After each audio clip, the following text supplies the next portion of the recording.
Rhea Seehorn nació el 12 de mayo de 1972 y recién en 1997, después de mucho casting fallido, consiguió un pequeño papel en una serie llamada Homicidio. Siguió saltando entre proyecto y proyecto hasta que en el 2003 consiguió su primer papel importante en una sitcom, pero la sitcom fue un fracaso y duró muy poco. Después pegó un papel en Un papá con pocas pulgas, donde Tim Allen se convierte en un perro, y en el 2011 consigue un papel recurrente en la serie Franklin and Bash, donde hace de una abogada seria, de traje y con el pelo atado. Capaz que fue por eso, capaz que no, que en el 2015 la mandaron a audicionar a Better Call Saul y fue ahí, con 43 años, que Rhea consigue el papel de su vida, coronándose como una de las mejores actrices del momento y regalándonos esta maravillosa escena.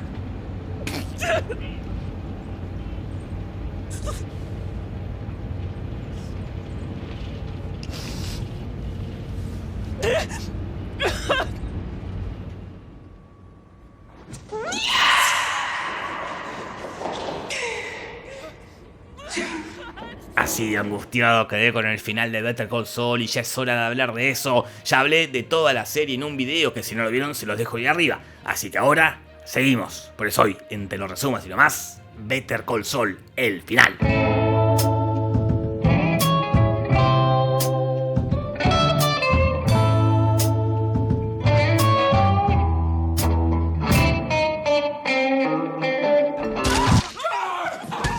Nos habíamos quedado en Lalo pegándole un corchazo a Howard y preguntándonos cómo iba a repercutir esto en Saul y Kim. En el momento del tiro estábamos conscientes de que técnicamente no fue culpa de ellos. Howard no murió por culpa de ellos. Pero, hay algo peor que la muerte: la destrucción del legado. Después de un visualmente hermoso momento donde Mike y su gente limpian toda la escena del crimen, él les explica qué es lo que tienen que decir y usa esta frase. There will be cocaine in the upholstery. That's the story you were setting up for this guy, yeah? ¡Oh! Ese puñalazo, el baldazo de realidad. Si tan solo no hubiesen empezado con la jodita esa, hoy todo sería diferente. A partir de acá, cada uno va a tomar una postura distinta. One day we'll wake up and brush our teeth and we'll go to work.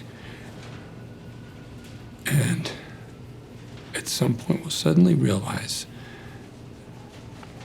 that we haven't thought about it at all. ¿Qué es lo que ya le había dicho Mike en el capítulo del desierto? One day you're gonna wake up, eat your breakfast, brush your teeth, go about your business. And sooner or later, you're gonna realize you haven't thought about it. Después de todo eso, hacen pasar la muerte de Howard como un suicidio, y ya lo hablamos en el video pasado de Better Call Saul, cuando el chiquilín nuevo no tiene ni la más puta idea quién es Jack McGill. I have to ask, who is that? Charles McGill. The M in HHM.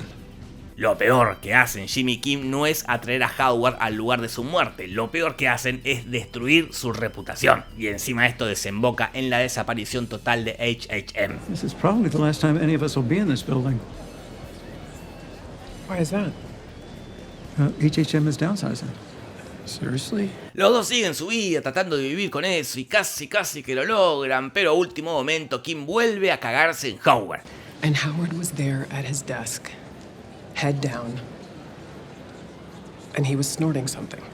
Así se da cuenta que ella no es el problema, Saúl tampoco es el problema son ellos dos juntos, y en una de las mejores y más desgarradoras escenas se separan. And I didn't want that.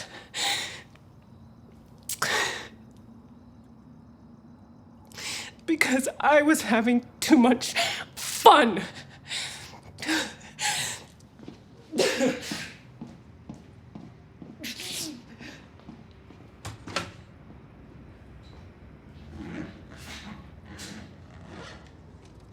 Durante todo el capítulo final se hace mucho hincapié en las decisiones que uno toma y cuáles son las que te convierten en lo que son. Y Saul le pregunta a varios personajes qué cambiarían si tuviesen una máquina del tiempo. Where would you go first, huh? March 17th, 1984.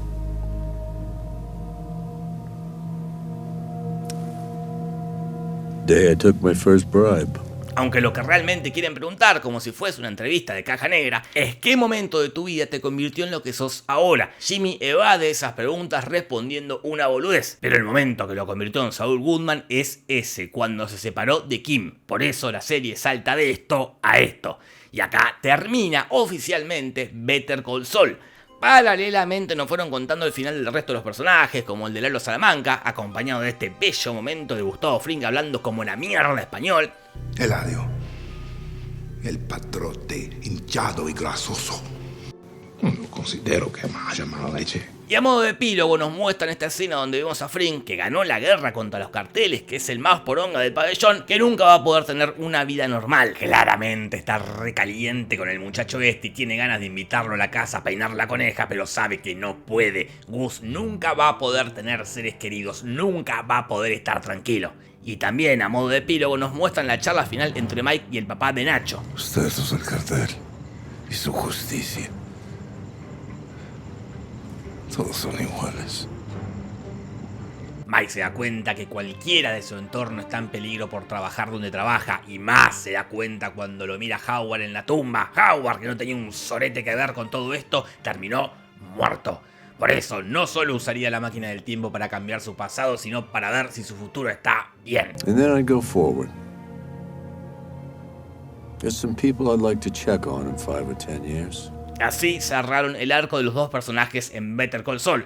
Todo lo que queda es el epílogo de Saúl y Kim. Durante toda la serie nos fueron contando muy de a poco qué pasó con Saúl post Breaking Bad. Say nothing, you understand? Get a lawyer! Pero antes, otro momento tristísimo, cuando Saúl finge que Kim no le interesa. Have a nice life, Kim. Y ahora otro momento tristísimo, Aaron Paul con 40 años fingiendo que tiene 20. I mean, what the hell did he even want that thing for? Huh? I mean, I still don't know. Dumbass. Y ahora el último momento tristísimo, el momento en el que te pido que te suscribas. Este momento de mierda. Este momento de mierda. Así que si estás viendo esto, peguen una suscribida al canal y una comentada al video y una me gusteada, y seguime en Twitter que tengo Twitter y en Instagram que tengo Instagram. ¡Claro!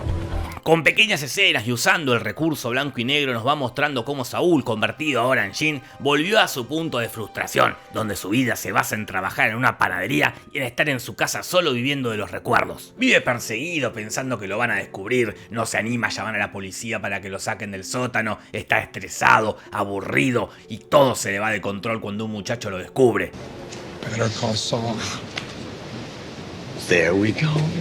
Y él pudo usar la salida del tipo de las aspiradoras, pero no. I'm gonna fix it myself. Y ahí cagó todo.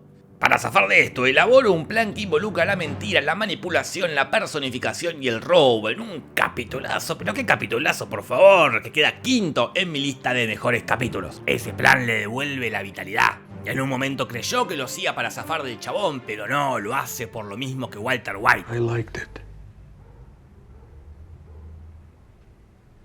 I was good at it. Porque en el fondo es como Walter White. Walter White siempre fue Heisenberg y Jimmy o Jin siempre fueron Saul Goodman. Esto lo vemos más claro en el flashback que nos muestran en el último capítulo cuando Saúl le pregunta a Walter de qué se arrepiente y él, después de haber construido un imperio de falopa, después de haber dejado morir a la novia de Jesse, después de atacar a su familia, después de ser el culpable de la muerte de Hank, después de haber secuestrado a la hija, solo se arrepiente de haber dejado la empresita esa que fundó con Gretchen y el otro lejón, un cara dura. Y Saúl lo primero que se le ocurre decir es que lo tendría que haber llamado a él para hacerle un juicio, otro cara dura, ¿qué les pasa? Cuestión que la necesidad de Jin de volver a ser Saul Goodman lo lleva a la perdición porque lo terminan atrapando, pero una vez más le sale el Saul Goodman de adentro para caer bien parado, porque de una condena de casi 100 años logra bajar las 7 en una cárcel de mínima seguridad y con helado todos los viernes, un campeón. And you think jurors are gonna buy that? One. All I need is one. Pero todo su plan se le desmorona cuando la nombran a ella. Kim Wexler walked into the Albuquerque DA's office last month. She spilled her guts about Howard Hamlin. Por su parte, Kim, después de haber renunciado a la abogacía y después de haber dejado a Saúl, se mudó a un barrio aburrido, con un marido aburrido, con amigas aburridas y con un trabajo aburrido.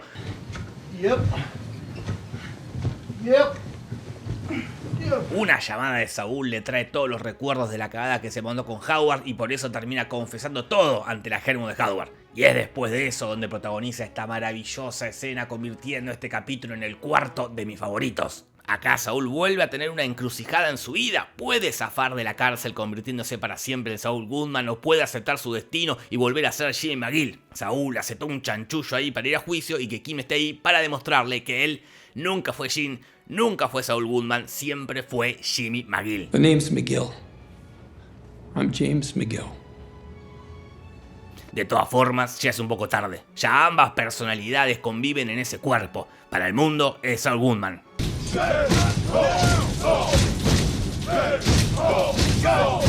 Pero para Kim siempre será Jimmy.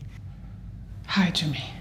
La serie termina con Jimmy en la cárcel, condenado a una banda de años, siendo visitado por Kim para fumarse un pucho. Y que los planos de esta escena sean iguales a aquellos planos de la primera temporada no es casualidad, no es solo una cuestión estética. Es la máquina del tiempo de la que tanto habló Jimmy que usó para volver a ese lugar donde fue feliz. Y qué gran detalle que lo único que esté incolor sea la brasa del cigarrillo. En la última escena lo vemos a Jimmy y a Kim separados, separadísimos, teniendo una despedida.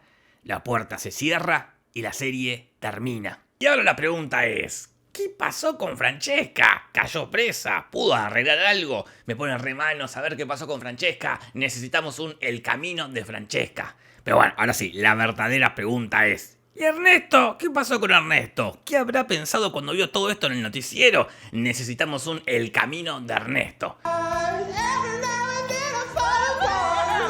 Pero ahora sí, la verdadera pregunta es, ¿Better Call Saul es mejor que Breaking Bad? Tanto Breaking Bad como Better Call Saul cuentan la historia de una persona que por culpa de la frustración empiezan a ascender en el mundo criminal convirtiéndose en personas despreciables para terminar dándonos cuenta que en realidad siempre fueron esas personas solo que estaban bajo una máscara. Ambas series hablan de cómo no hacer algo que realmente te apasione te puede llevar a lugares oscuros. Y la pasión no es algo relacionado a una actividad en concreto, sino a la necesidad de ser el mejor en algo, de ser reconocido. Los protagonistas de esta serie encuentran la vitalidad en el poder. You clearly don't know who you're talking to, so let me clue you in. I am not in danger, Skyler. I am the danger. A guy opens his door and gets shot, and you think that of me? No. I am the one who knocks.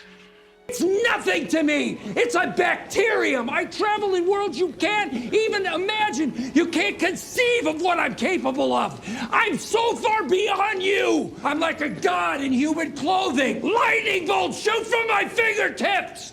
Ambas series podrían ser parecidas, pero no. Hay dos tipos de series, para mí. Las series de conflicto y las series de estudio de personajes. En las series de conflicto hay algo que resolver, como por ejemplo vamos a ver Lost. Los personajes tienen que salir de la isla y tienen que averiguar qué es la isla para eventualmente derrotar a un villano. Cuando esto pasa, la serie termina. Breaking Bad entra en este grupo. Las series de estudio de personajes son lo opuesto, no hay conflicto, no hay problemas, no hay villano. Vamos siguiendo un grupo de personajes atravesando distintas situaciones para ver en qué lugar se ponen ellos y cómo esto afecta a sus vidas. ¿Dónde se ubica Better Call Saul?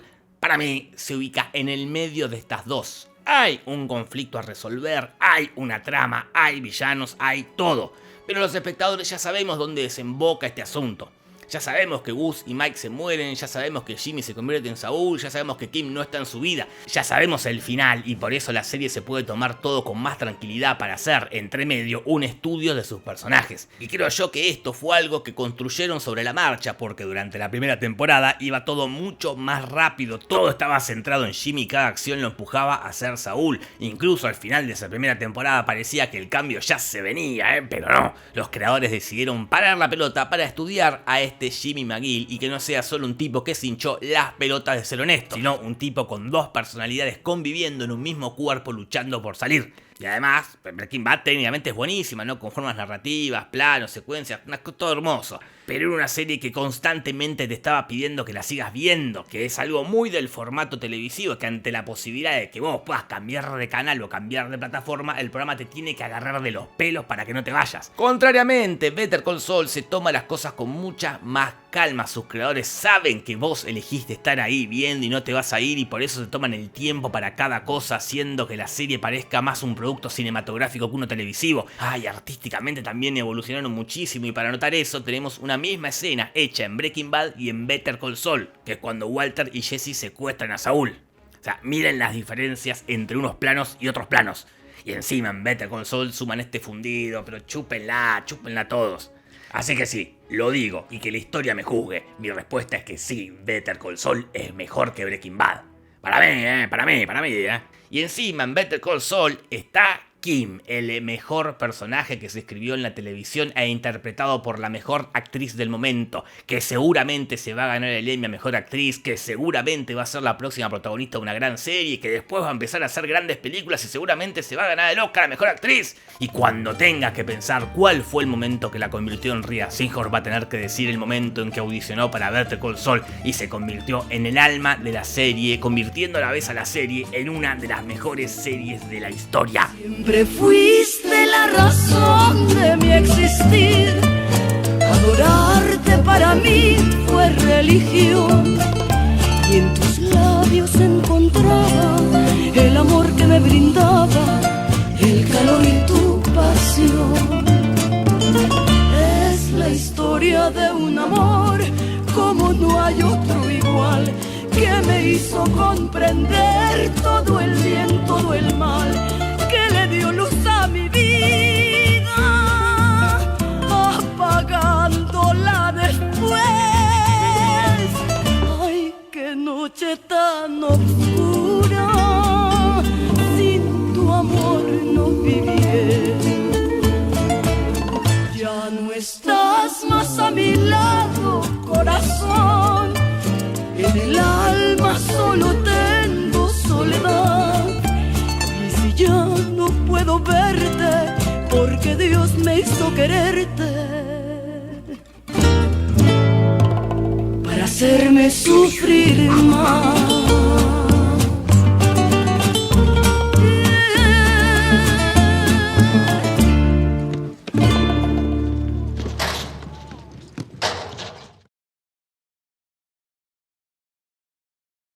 Pégale una suscribida al canal y anda a contarle a tus amigas y amigos. Punto. Besitos, besitos, chao, chao. Yeah. Buenas noches.